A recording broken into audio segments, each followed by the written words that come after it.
Now, as great as the UFC has been doing this year, I think what's really hurt them the most are these fighters retiring early.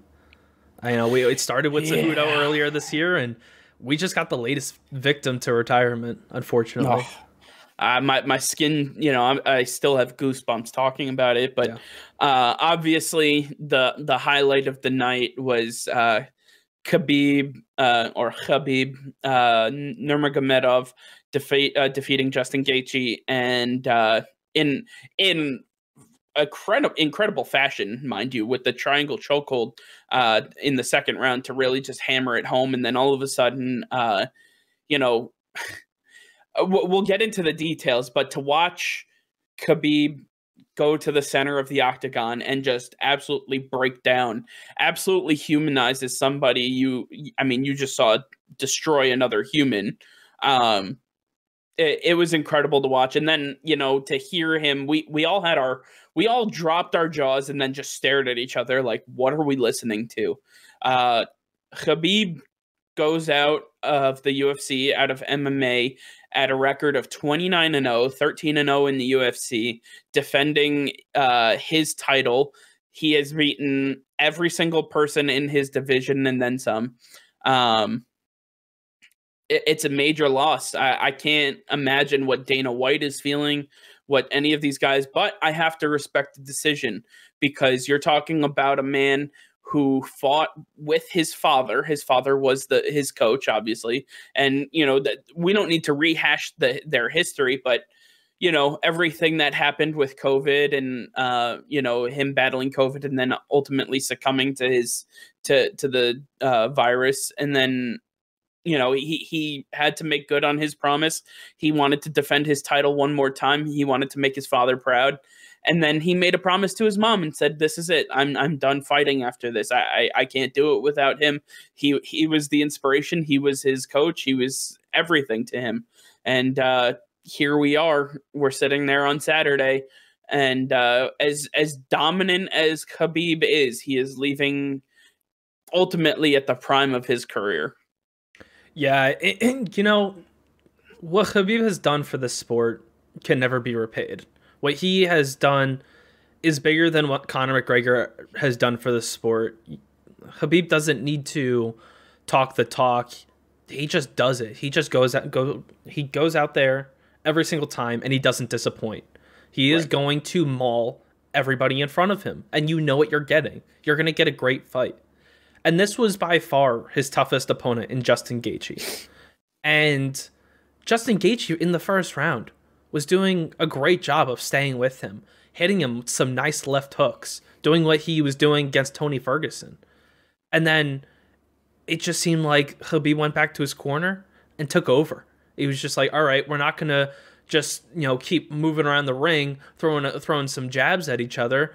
I'm going to go take you down. I'm going to take my signature double leg takedown and just smother you. He got to that full mount position and just didn't let go. Justin Gaethje was flat on his back.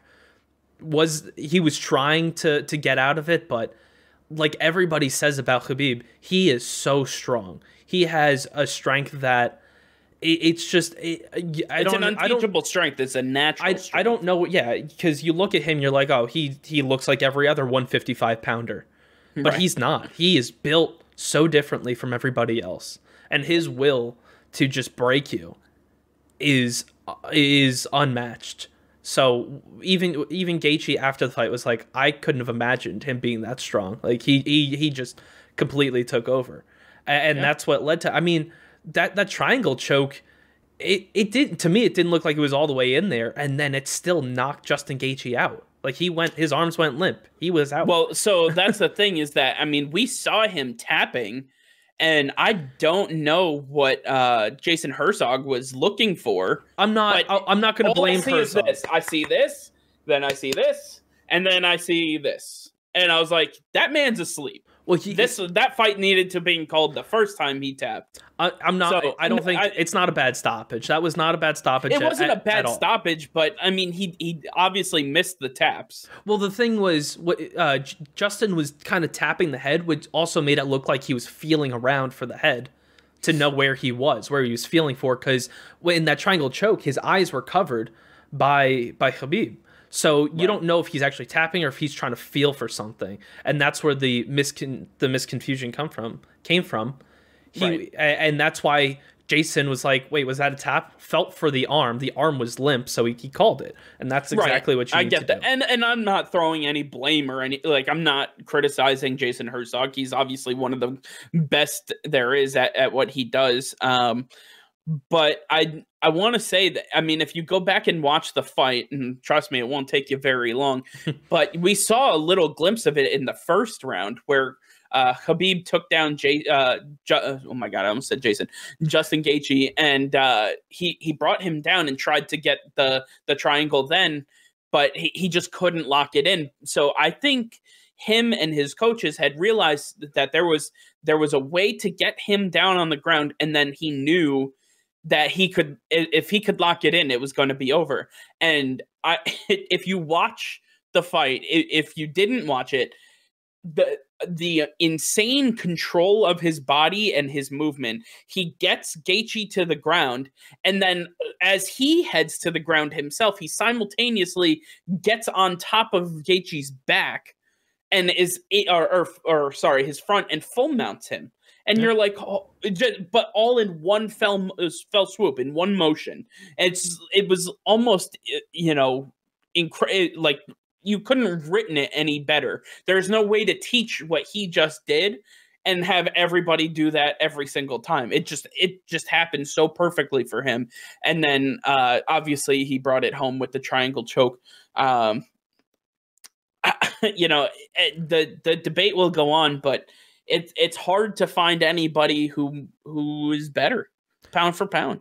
Khabib alluded to it in the pre-fight press conference where he said Dagestan wrestling is much different than American wrestling, so you can't really compare the two.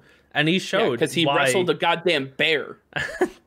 Yes, that infamous clip will forever live on in Khabib's legacy as a child wrestling a small bear. But those different. Are the types of things that his father put him through that helped him get to where he is today. It's all attributed to what his father did as a coach and what he learned in his gym. So you've got to commend Khabib and his coaches and his father for everything they put together in Khabib. He truly is the pound for pound best, and I think that John Jones has gotta prove himself as a heavyweight now if he wants to be brought back into that conversation. See, that's where we disagree, because as dominant as Khabib was, right? You can't tell me that John Jones wasn't and isn't as dominant as he was, because we're taking the hard part, and the part that we're probably going to debate the most frivolously is the fact that Khabib had 13 UFC fights. Mm-hmm. John Jones had 11 title defenses. Those are very different. You're talking from bottom all the way to the top, 13-0. John Jones, 11 title defenses for people who are number one contenders in that weight class, looking to take the hardware away from you.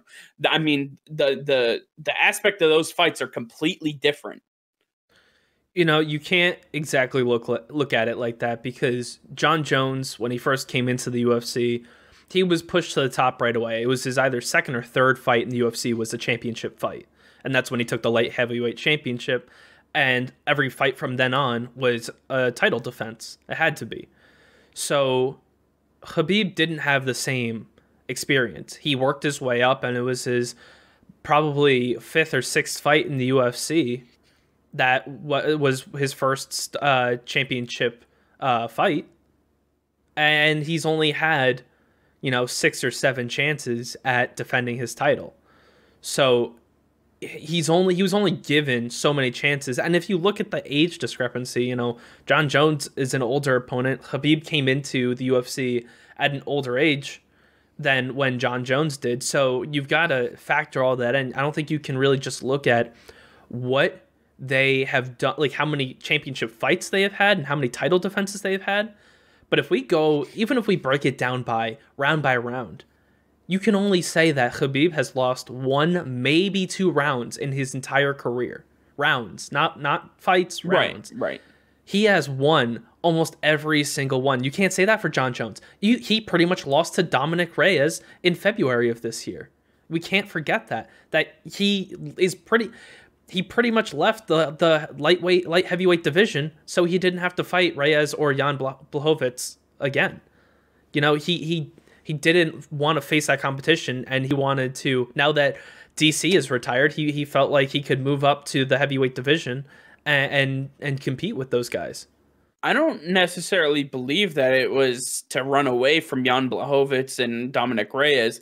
I think it was more so that he had been there and done it before, and now he's trying to move up and prove himself at another weight class. Because here's the thing: if John Jones is able to be as dominant as he was at light heavyweight, that he wants to be at heavyweight, then I mean, is there really even a conversation here? Because the fact remains that if you can do the same thing in 2 different weight classes, and if he can become the heavyweight champion, well, we're talking about a different stratosphere, and it sucks because I'm going to liken this to football a little bit.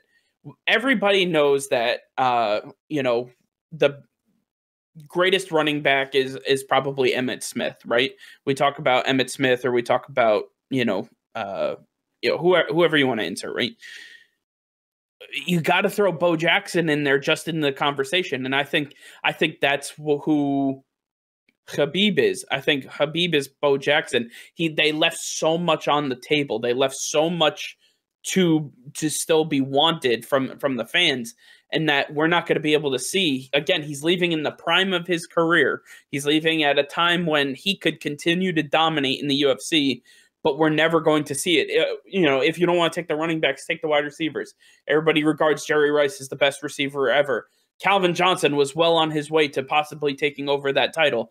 It's the same exact thing. Just because the longevity wasn't there, we're not going to be able to have a true debate about it. I just think that John Jones, pound for pound, if he can show us what he did in light heavyweight, if he can do that at heavyweight, I think this conversation is all but closed. Yeah, I mean, you had it right with the running back comparison, except probably instead of Bo Jackson, it's Barry Sanders, just because Bo had that injury, and that's what caused the downfall of his career. But anyway, you're right. It's going to be an argument for a very long time, and Khabib's last wish after he successfully defended his title against Gaethje was that he retire as the #1 pound for pound fighter, and I think that's a reasonable, something that's very reasonable that can be granted to him. I don't see why he can't be named the pound for pound best, and John Jones go out, win the heavyweight title, and then be named the pound for pound best once again. Yeah, if you were to if you were to ask me right now, I think I'd have to go Khabib, but I still reserve the right to change that aspect because John Jones is still competing. Well, of course, because John Jones is still doing what Khabib is walking away from, and that's what I'm saying is it's so tough to judge these two people when they could never face off. So you're it's apples and oranges. But you're taking the lightweight, right? And you're taking light heavyweight, completely different fight styles, completely different opponents, completely different depth classes. It's just there's so much to weigh in here. So if he wants to walk away as the #1 pound for pound UFC fighter, I'm willing to grant that to him. But as soon as John Jones starts dominating in the heavyweight class, I think that, again, it switches, and then the conversation becomes closed, and Khabib will probably just forever remain at #2. It'll be something we'll have to wait and watch for, because we still don't know when John Jones is going to be fighting next, and it's definitely not going to be for the championship. Francis Ngannou is already he's the #1 contender. We all know that. So John Jones has got a couple fights before he's fighting for a title. So it's going to be some time till we have a more clear idea of who is the better pound for pound fighter. But I think as it stands, we've got to declare Khabib the number one pound for pound fighter.